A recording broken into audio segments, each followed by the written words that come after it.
Are you more motivated by something you want or something you don't want? Most of the hiccups in life, most of the things that aren't working are something that did work at some time. Maybe you just want to drop the behavior of beating yourself up for strategies that no longer work, that were amazing when you came up with them. When they did work and they worked really well, they were the right thing. They just don't work anymore. I was recently informed that 96% of all people watching, that means you, are not actual subscribers to the channel. So take a second and hit subscribe.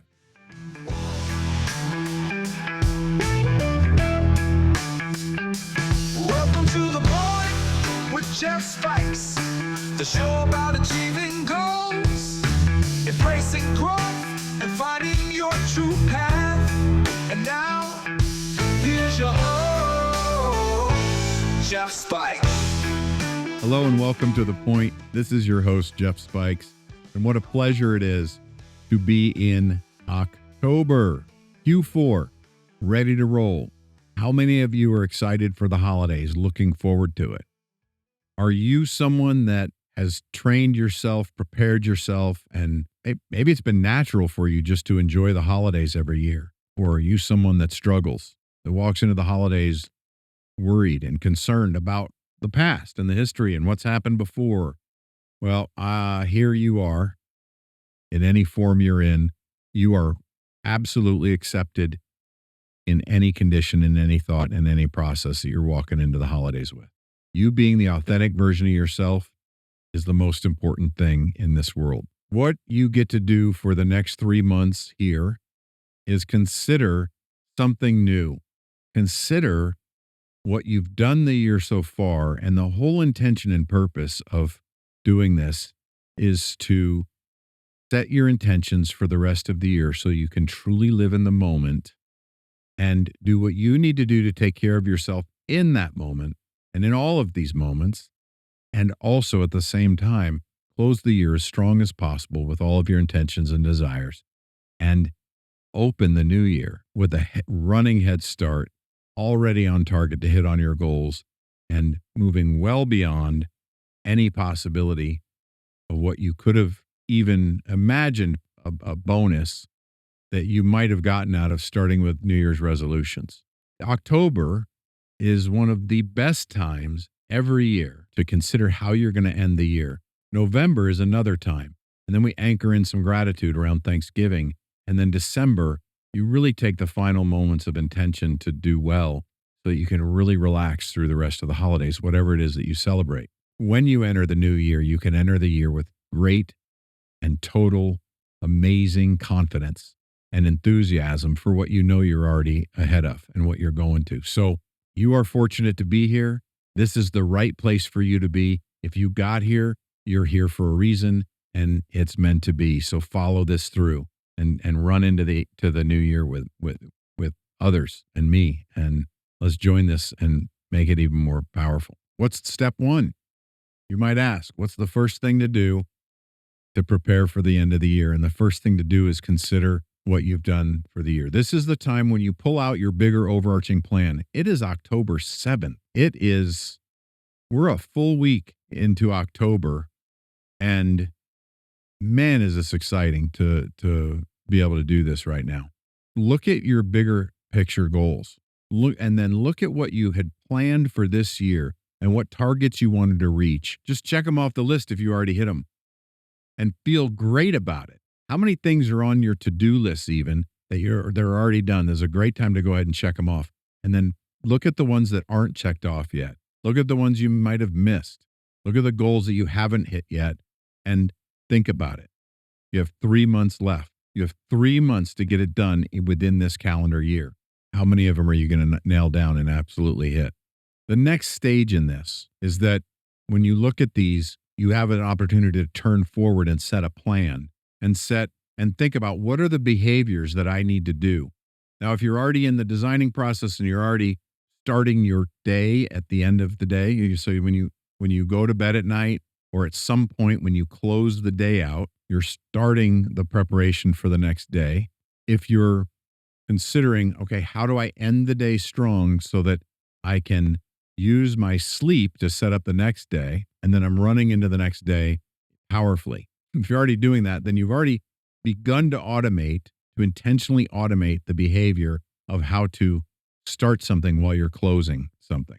If you're not, join that process and start doing it. But that's the whole idea, is to be able to be in that moment. Take out your bigger picture, take out your to-do list, take out your yearly plans and your 5-year plans and look at what's up and what can you nail. Now, the next thing to do is, based on the momentum you have this year and based on what you've already accomplished, what could you add to it?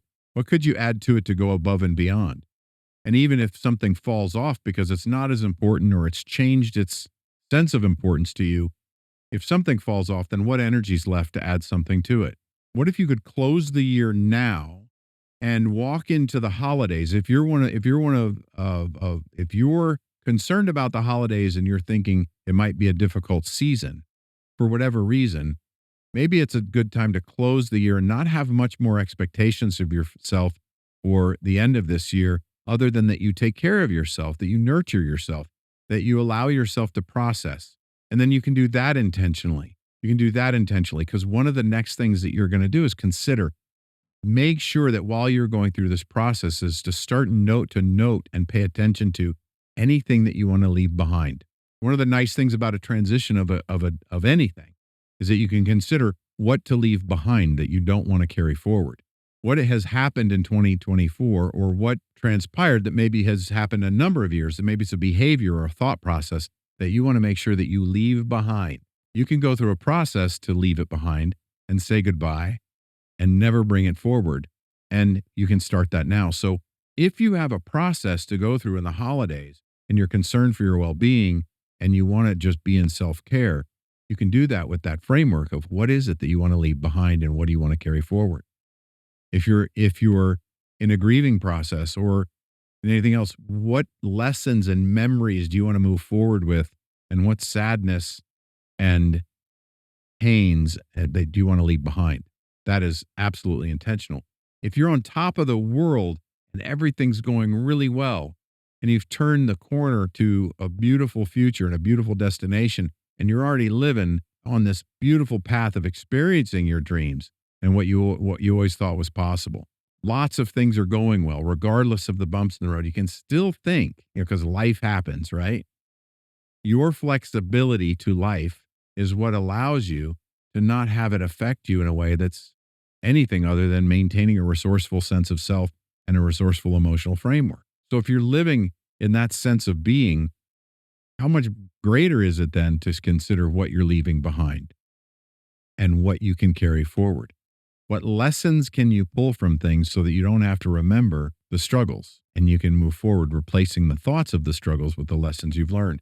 So those are the two things to do this week, is to begin pulling those things out and looking at them. Over the next few weeks, we'll dig a little bit deeper into that. We will have you share some of your ideas. If you're in designing strengths workshops, you'll be bringing some of these ideas to the table and talking about them. You'll have a place to really work them out a little differently. And no matter where you are in a spectrum, there's a great deal of support, love, and kindness in helping you be the best version of yourself.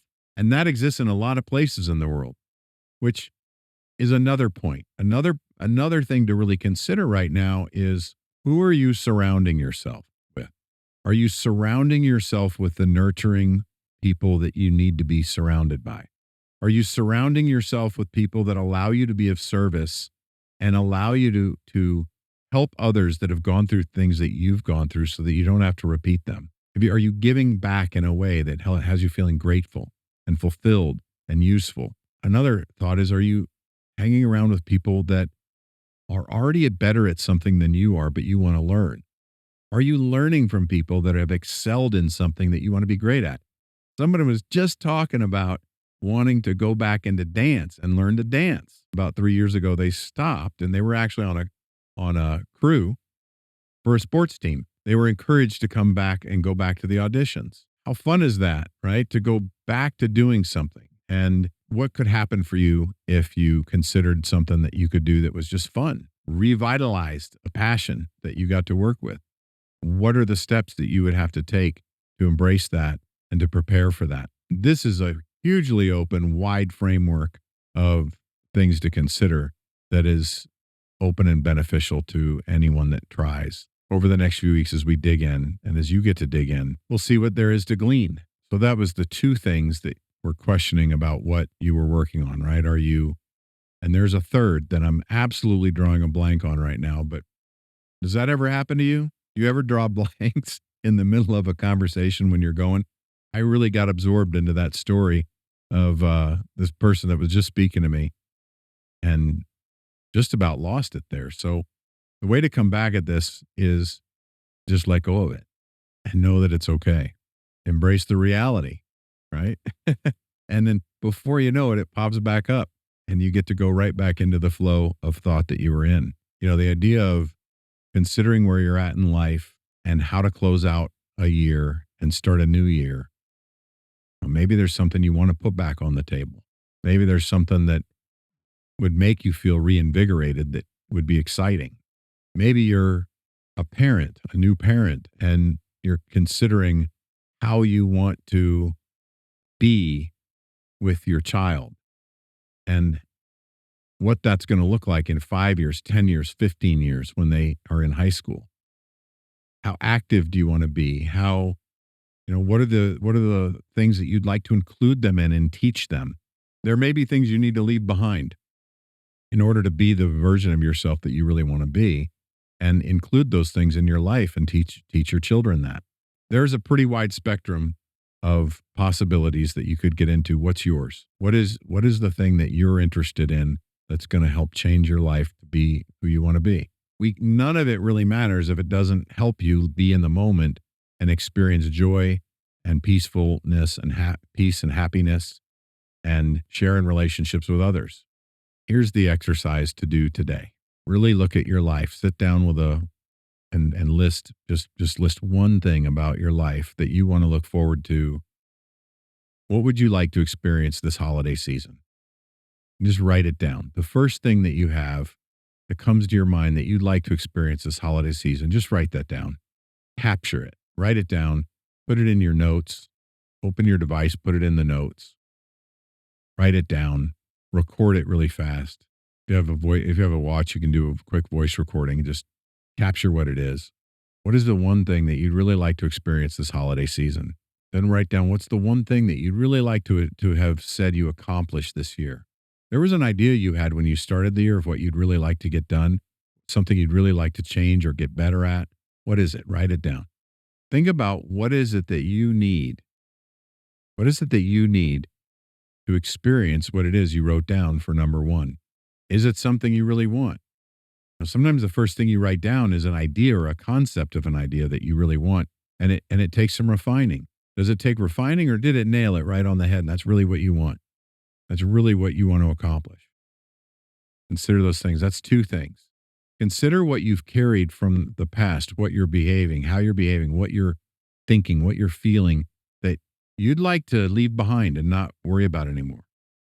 What do you need to leave behind to have the experience you want? Is there something? Maybe there's something that you want to be better at. That if you were better at it, if you had improved at, if you had increased your ability, then that would help you get what you want. Think about that. What have you done in the past year that is similar that could add to that? There's a list of questions you can start going through right now that will help you consider this idea of ending the year strong and starting the new year even stronger in this process of how you run the last quarter. Another question would be, what is it that you dream of that you want? First thing to talk about when you join Designing Strengths, and one of the first things that we get into if you're a client, is we start looking at how you process and how you think and what your giftings are, and we immediately get into an understanding of what your motivation is. How are you motivated? Are you more motivated by something you want or something you don't want? Are you moving away from a feeling or an experience or a way of thinking that has stopped working for you? Maybe a strategy that no longer works the way it did before? Because most of the hiccups in life, most of the things that aren't working for you now are something that did work at some time. Maybe you just want to drop the behavior of beating yourself up for strategies that no longer work, that were amazing when you came up with them. When they did work and they worked really well, they were the right thing. They were the right answer. They just don't work anymore. And maybe it's just reframing that, but Really consider that. And that's going to start the end of the quarter. Next week, we're going to dive a little bit deeper into that inventory and into that list. And we're going to look at how to really move forward now into other topics and considering that motivation level, what you're walking into, and start the process. One of the ways of ensuring that you can move into the next phase, which in this case is the next year, is to start developing a better understanding and a better picture of what you want. You may need to give yourself permission for that. You may discover, it may be important to discover any reason any part of you might not really want to participate, even though you know you really want it. There's something holding you back. And it's nice to make that something holding me back external, something an external force, something outside of ourselves. But you know as well as I do that it's always something inside. It's an inside job. No matter what the external force is, there's something inside that we can do that will change our current reality and make a difference. And you can do that. So next week we'll dig a little bit more into that, into your motivation, and help you move towards something that you want. And we're going to clearly delineate and define and look at that list that you have so far of what it is that you want to leave behind in 2024. We might get into a mode of thinking around what an analogy is for you, or what a metaphor is that works for you. You might like the rearview mirror, and you might have a different concept of what you want to use for what you're going to leave behind. You might have a heavy bag you're carrying and there's a hole in it and you're leaving a trail behind you. And that might be a way. Imagine it being seeds, that all the lessons in life, all the pains in life brought lessons, and you're carrying a bag of all these pains. And as they become lessons, they become seeds that drop into the soil as you walk. And that's the fruit and that will eventually bear fruit in your life and carry you forward into amazing things. Imagine closing the year like that. Imagine closing the year by taking any pains from this year, any struggles, and carrying them and allowing to become seeds and drop on the ground and begin to grow in a positive, beautiful way through lessons that help you get more of what you want and leave things behind that you don't. So even those things that you'd like to leave behind become a great gift, something that feeds you in the future. So lots of ways that we'll get into some analogies, and you can start considering new analogies. If you have an analogy that works for you, again, make a comment, put something in the comments of this post. If this is a clip, just leave notes as far as what it is that has been a pain or a struggle that you're going to turn into a lesson that becomes a seed that drops on the ground and becomes something beneficial for you in your life. There's a concept of understanding that some of the struggles we go through become our greatest gifts, because a goalie doesn't necessarily improve if they're on the best offensive team, because they always have the ball, or they always have the puck. If you're in hockey or soccer, it really doesn't matter. If you don't get a lot of exposure to people, to the ball coming at you into the goal that you get to protect, you don't get as much practice. So one of the best goalies in a league was describing how they got so good at what they were doing, and they were being interviewed on it. And how did you get so good? And it was, well, for 8 years, I was on this team, and this was a losing team. But I had a lot of experience of trying to perfect my goals, my skills as a goalie, and I became really good at it.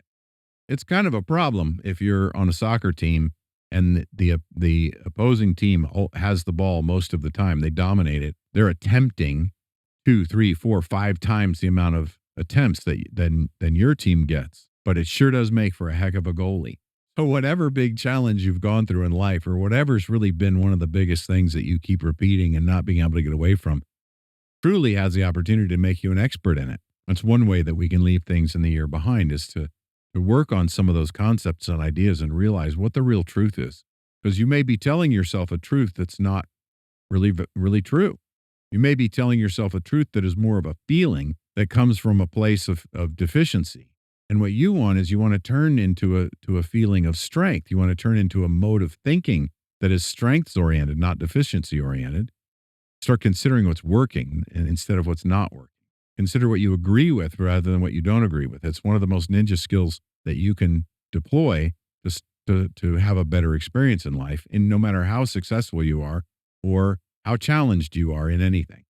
This is how you are going to end the year strong with all of these strategies. And over the next 3 months, we're going to tap into these strategies and dive into them where you ask to dive in, have groups and sessions where we can do that. So peace to all.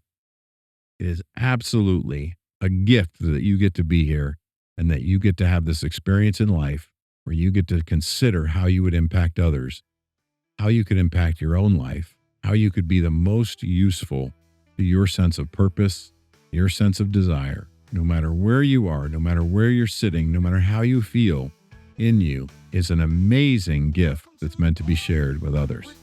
Have a beautiful week. We'll see you next week.